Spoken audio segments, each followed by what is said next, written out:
Okay, this is part 2 of Levi's story, and I'm sorry that it took so long, but there was a lot of tears involved in writing it and a lot of cuddle breaks. To quickly recap part 1, I rescued my husky Levi from Iran, and I didn't realize the magnitude of his abuse and neglect until I gave him his first bath, and I could feel every single bone and ridge in his body. His back legs were injured after being thrown out of a second-story window, but that would somehow become the least of my concerns as I began to notice signs of a sickness. Levi would not eat anything, which for the first few days seemed pretty normal considering he had just traveled 3,000 miles across the world.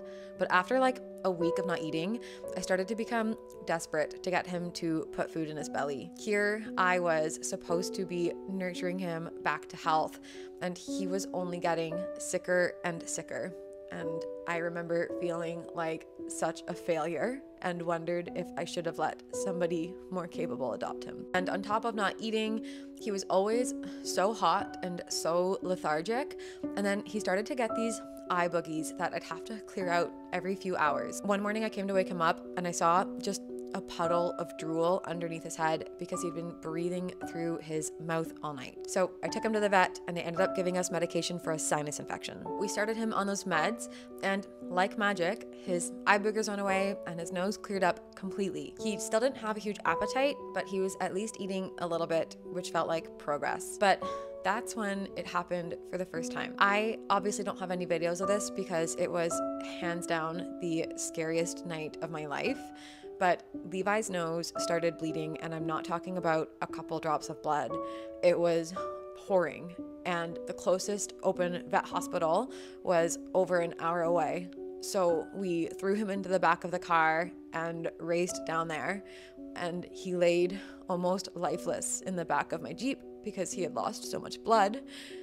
His gums were white, and it was terrifying. Waiting while the vets assessed him felt like the longest hour of my life. When they came back out, the vet told me that nosebleeds are not common in dogs, and it's usually a sign of something significantly wrong. And she very kindly, but sympathetically and factually told me that I would need to decide whether or not I wanted to continue down this path that would likely end up in $30,000 to $40,000 worth of vet bills.